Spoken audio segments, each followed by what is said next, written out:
সারা রাত ধরে mobile charge দিলে নাকি মোবাইলের ক্ষতি হয়। প্রথম মোবাইল কিনেই কি 10 থেকে 12 ঘন্টা আগে চার্জ দিয়ে নিয়েছেন? চার্জ দেওয়ার সময় নাকি ফোন ব্যবহার করা নিষেধ? আইপ্যাডের অ্যাডাপ্টার দিয়ে আইফোনে চার্জ দিলে কি কোনো ক্ষতি হবে? বারবার চার্জ দিলে নাকি মোবাইলের ক্ষতি হয়ে যায়, ব্যাটারির ক্ষতি হয়। বর্তমানের প্রায় বেশিরভাগ মানুষই কিন্তু স্মার্টফোন ব্যবহার করে, কিন্তু স্মার্টফোন ব্যবহার করার সময় চার্জের ক্ষেত্রে আমাদের সবার মধ্যে কয়েকটি ভুল ধারণা রয়েছে, যা এখন আমরা জানি না। যে ভুলগুলোর কারণে আপনার মোবাইল ফোনগুলো বেশি দিন টেকে না, আজকে সেগুলোই জানাবো। আপনি কি জানেন পাওয়ার ব্যাংকে মোবাইল চার্জ দিয়ে মোবাইল চালানোটা ক্ষতিকারক? এমনকি ল্যাপটপের ইউএসবি পোর্ট দিয়ে মোবাইল চার্জ করাও ক্ষতিকারক।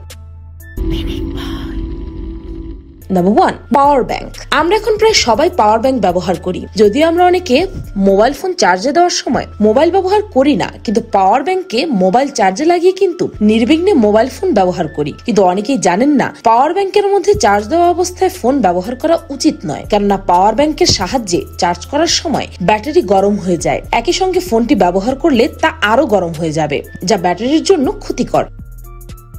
নাম্বার 2, ল্যাপটপে মোবাইল চার্জ। ল্যাপটপের যে ইউএসবি পোর্ট থাকে সেটি মূলত তথ্য আদান প্রদানের জন্য, কোনো ডিভাইসকে চার্জ দেওয়ার জন্য নয়। আর ব্যাটারি চার্জ করার জন্য প্রয়োজন নির্দিষ্ট ভোল্টেজ এবং নির্দিষ্ট কারেন্টের। অনেকে ল্যাপটপ বা ডেস্কটপের ইউএসবি পোর্টের মাধ্যমে মোবাইল চার্জ করেন, এটা মোটেও উচিত নয়। ল্যাপটপ থেকে ফোনে চার্জ দেওয়া কিন্তু বেশ ক্ষতিকারক। চার্জারের একটি চার্জ করার ক্ষমতা থাকে মিনিমাম 5 ওয়াট, যেটা চার্জিং পাওয়ার হিসেবে কাজ করে। কিন্তু ইউএসবি পোর্টে যে ক্ষমতা থাকে সেটি থাকে খুব কম, 2.5 ওয়াটের মতো। এর ফলে ফোন আস্তে আস্তে চার্জ হয় এবং ব্যাটারির ক্ষতি হয়। আস্তে আস্তে মোবাইলের ব্যাটারির ব্যাকআপ কমে যায়। তাই সবসময় চেষ্টা করবেন মোবাইলের চার্জার দিয়েই মোবাইল চার্জ করতে, আর ব্যাকআপ হিসেবে রাখতে পারেন পাওয়ার ব্যাংক।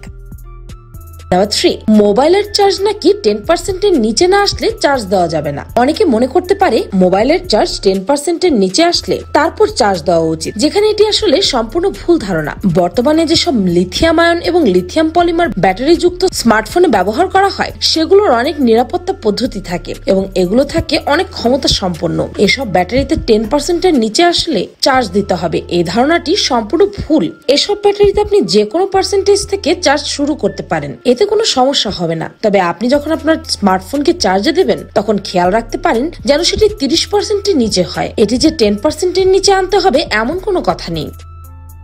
নাম্বার 4, সারা রাত চার্জ দেওয়া। অনেকেই রাতের বেলা ফোন চার্জে দিয়ে ঘুমিয়ে পড়েন, এতে ফোনটি সারা রাত ধরে চার্জ হতে থাকে। এর ফলে ওভার চার্জিং হয়ে যায়। অনেকে মনে করেন সারা রাত ফোনে চার্জ দেওয়ার ফলে ব্যাটারি অতিরিক্ত গরম হয়ে বিস্ফোরণও হতে পারে, কিন্তু এই ধারণাটিও সম্পূর্ণ ভুল। বর্তমানে আমরা যেসব স্মার্টফোনগুলো ব্যবহার করছি সেগুলোতে ওভার চার্জের প্রোটেকশন দেওয়া থাকে, তাই আমরা আমাদের ফোনটি যতক্ষণই চার্জ করি না কেন এক্ষেত্রে ফোনের নির্দিষ্ট চার্জ নেবার পর অতিরিক্ত আর কোনো চার্জ নেবেই না। আগেরকার ফোনগুলোতে ওভার প্রোটেকশন থাকতো না, যে কারণে আমাদের অনেকের মধ্যে বর্তমানেও এই ভুল ধারণাটি থেকেই গেছে। তাই আপনার মোবাইল যত ইচ্ছা সারা রাত চার্জে দিয়ে রাখুন, এক্ষেত্রে আপনার মোবাইলের ব্যাটারির কোনো সমস্যাই হবে না। তবে কথা হচ্ছে উন্নত মানের চার্জার ব্যবহার করলে সারা রাত ফোন চার্জে রাখা যায়, কারণ এখন মোবাইল একবার 100% চার্জ হয়ে গেলে আর চার্জই নেয় না।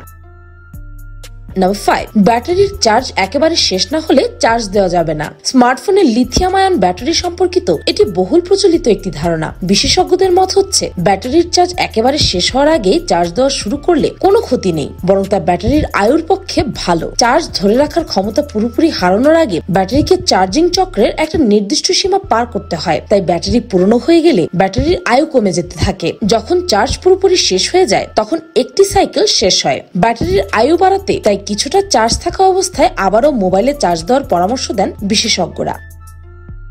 নাম্বার 6, নতুন মোবাইল চার্জ দেওয়া। আমরা যখন নতুন কোনো মোবাইল কিনি তখন আমরা বাড়িতে এসে ভাবি মোবাইলটি কত ঘন্টা চার্জ করব, মোবাইলটাতে যতটা চার্জ রয়েছে সেটি আগে ব্যবহার করব, নাকি মোবাইলকে 5-6 ঘন্টা চার্জে রেখে দেব, ইত্যাদি নানান প্রশ্ন। আসলে কোনোটাই না। আপনি যখন বক্স খুলে ফোনটি বের করবেন তখন দেখবেন ফোনে ইতিমধ্যে কিছুটা চার্জ রয়েছে। তার মধ্যে ফোনটির ব্যাটারি চার্জ দিয়ে বারবার পরীক্ষা করা হয়েছিল। ফোনে প্রথমবার চার্জ দেওয়ার দায়িত্ব কোম্পানি আপনার হাতে ছেড়ে দেয়নি, কিন্তু তারপরও নতুন মোবাইল কিনে এনেই সবাই আগে 10 থেকে 12 ঘন্টা চার্জ দিয়ে নেয়, তাই না? আমাদের সবার ধারণা মোবাইল নতুন কেনার পরে 10 থেকে 12 ঘন্টা চার্জ দিতে হবে। এমন ধারণা একেবারে ভুল। কয়েক বছর আগে এমন ধারণা ছিল মানুষের, কিন্তু স্মার্টফোনের এটি প্রয়োজন পড়ে না। এখন দেখবেন অনেক দোকানি মোবাইল কেনার সময় বলে দেয় যে আপনার ফোনে 100% চার্জ হয়ে গেলে চার্জ না দিতে। এমনকি কোম্পানিগুলো এমন ভাবে স্মার্টফোন গুলো তৈরি করেছে যে চার্জ 100% হয়ে গেলে মোবাইলের চার্জই নেবে না। অতএব ভুল ধারণা থেকে বেরিয়ে আসতে হবে।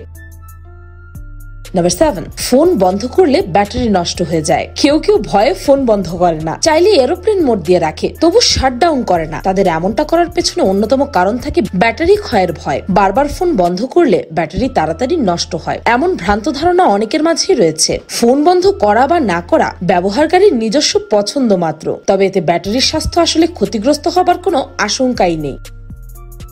নাম্বার 8, বেশিক্ষণ চার্জ দেওয়া। আমাদের অনেকেরই ধারণা যদি আমরা আমাদের মোবাইল ফোনটা চার্জে বেশি সময় রাখি তাহলে চার্জ বেশিক্ষণ থাকবে। তাই দেখা যায় অনেকে মোবাইল ফোন 100% চার্জ হওয়ার পরও ঘন্টার পর ঘন্টা চার্জে রেখে দেয় মোবাইল, কিন্তু এটা একদম ভুল ধারণা, কারণ এতে কোনো লাভই হয় না। এখনকার স্মার্টফোনগুলো 100% চার্জ হয়ে গেলে আর কোনো কাজই হবে না, তাই এই ভুল ধারণা থেকে বেরিয়ে আসা উচিত।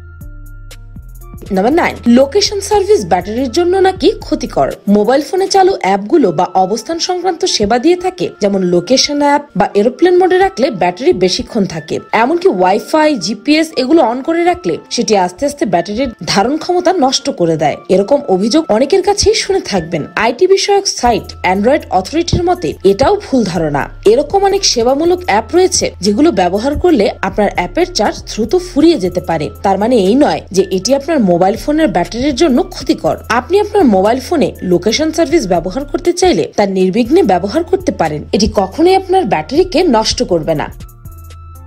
নাম্বার 10, চার্জ দেওয়ার সময় ফোন ব্যবহার করা। চার্জের সময় মোবাইল ফোন ব্যবহার করলে বিদ্যুৎপৃষ্ট হয়ে মারা যাওয়ার সম্ভাবনা না থাকলেও অনেকে পরামর্শ দেন এটা না করার জন্য, কারণ তারা মনে করেন এটি করলে তা মোবাইল ফোনের জন্য ক্ষতির কারণ হবে। যদিও অন্য সব ভুল ধারণার মতো এটিরও কোনো ভিত্তি নেই। এই ভুল ধারণাটি আরো শক্ত হয় 2014 সালে। সে সময় চার্জ দেওয়ার সঙ্গে সঙ্গে মোবাইল ফোন ব্যবহারকারী এক নারীর মৃত্যু হয়। ঘটনাটি ঘটেছিল অস্ট্রেলিয়ায়। যদিও কর্তৃপক্ষ পরে দেখেছেন কম দামি ইউএসবি চার্জার ব্যবহার করার জন্যই এমন ঘটনা ঘটেছে। তাই চার্জ দিয়ে মোবাইল ফোন ব্যবহার সম্পূর্ণ নিরাপদ, তবে সস্তা চার্জার থেকে সাবধান। আর ভেজা হাতে চার্জ লাগানো মোবাইল না ধরাই ভালো। তাই যদি হাত ভেজা থাকে চার্জার ধরবেন না। তবে যদি আসল চার্জার ব্যবহার করেন তবে চার্জিং এর ক্ষেত্রে ফোন ব্যবহারের কোনো সমস্যাই নেই। আর যদি সস্তার ইউএসবি চার্জার ব্যবহার করেন তবে আমার পরামর্শ চার্জিং এর সময় ফোন ব্যবহার না করাই ভালো।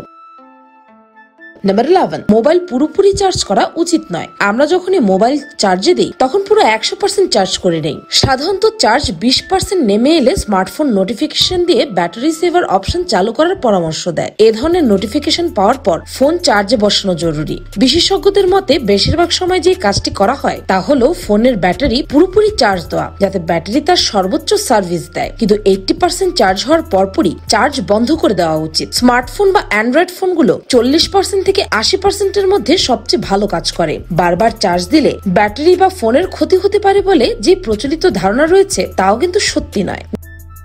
নাম্বার 12, চার্জার সকেটে লাগিয়ে রাখা। আমরা অনেকেই কিন্তু মোবাইল চার্জ দেওয়ার পর চার্জারটাকে সকেটেই লাগিয়ে রাখি, কিন্তু আধুনিক স্মার্টফোনগুলোর চার্জ 100% হয়ে যাওয়ার পর এগুলো অটোমেটিক্যালি চার্জ নেওয়া বন্ধ করে দেয়। কিন্তু তার মানে এই নয় যে চার্জিং এর ফাংশনও তখন বন্ধ হয়ে যায়। তাই চার্জে লাগানো অবস্থায় ফোন ব্যবহার না করাই ভালো, কারণ ফোন ব্যবহার করলে চার্জ কমতে থাকে, ফলে ফোন আবার পুনরায় চার্জ নিতে শুরু করে। এতে ব্যাটারি ক্ষতিগ্রস্ত হতে পারে। Number 13, official charger. আপনাদের মধ্যে কে কে অফিসিয়াল চার্জার ব্যবহার করে বলুন তো, কমেন্টে জানান। শখের ফোনটি যদি সেই ফোনের সাথে পাওয়া চার্জারে চার্জ দেওয়া হয় তবে ব্যাটারির আয়ু বাড়ে। এখন অবশ্য ফোনে চার্জ দেওয়ার জন্য রয়েছে মাইক্রো ইউএসবি পোর্ট, তাই তো যে কোনো চার্জার দিয়ে ফোন চার্জ দেওয়া যায়। তবে যদি চার্জিং এর সময় ফোনের নিজস্ব চার্জার ব্যবহার না করা হয় তাহলে ধীরে ধীরে ব্যাটারির চার্জ ধরে রাখার ক্ষমতা কমতে থাকে, কারণ ফোনের সঙ্গে থাকা চার্জারের নির্দিষ্ট পরিমাণ আউটপুট ভোল্টেজ এবং কারেন্ট রেটিং থাকে, যা ফোনের সঙ্গে মিলিয়ে তৈরি করা হয়ে থাকে। নাম্বার 14, আইপ্যাডের চার্জার দিয়ে আইফোন চার্জ দিলেই ক্ষতি। আইপ্যাডের চার্জার দিয়ে আইফোন চার্জ দেওয়া ভালো নাকি খারাপ তার উত্তর শুধু হ্যাঁ বা না দিয়ে দেওয়া যাবে না। অ্যাপেলের ওয়েবসাইটের তথ্য অনুযায়ী 12 ওয়াটের আইপ্যাড অ্যাডাপ্টার দিয়ে আইফোন ও আইপ্যাড উভয়ই চার্জ দেওয়া যায়। অবশ্য ইলেকট্রনিক্স বিশ্লেষণ প্রতিষ্ঠান এআই সিস্টেমের প্রধান প্রযুক্তি কর্মকর্তা স্টিভ স্ট্যাডলার দাবি করেছেন নিয়মিত আইপ্যাডের চার্জার দিয়ে চার্জ দিতে থাকলে তা ব্যাটারির উপর ধকল তৈরি করে। এতে 1 বছরের বেশি সময় লাগতে পারে বলে ব্যাটারিতে কোনো প্রভাব পড়ছে কিনা এটা আপনি নিজেই খেয়াল করে দেখতে পারেন। নাম্বার 15, বারবার চার্জ দিলে ব্যাটারি নষ্ট হয়ে যায়। মোবাইল ফোনে চার্জ দেওয়ার বিষয়ে বেশ কিছু ভ্রান্ত ধারণা রয়েছে। তার মধ্যে একটি হলো বারবার চার্জ দিলে নাকি ব্যাটারি নষ্ট হয়ে যায়। বেশিরভাগ স্মার্টফোনই এখন এমন ভাবে তৈরি করা হয় যেগুলো কোনো সমস্যা ছাড়াই প্রতিদিন একাধিকবার চার্জে দেওয়া যায়। তাই বারবার চার্জ দিলে ব্যাটারি নষ্ট হওয়ার কোনো পসিবিলিটি নেই। তবে সেক্ষেত্রে চার্জারের মান যেন ভালো হয় সেদিকটা খেয়াল রাখা বেশি জরুরি।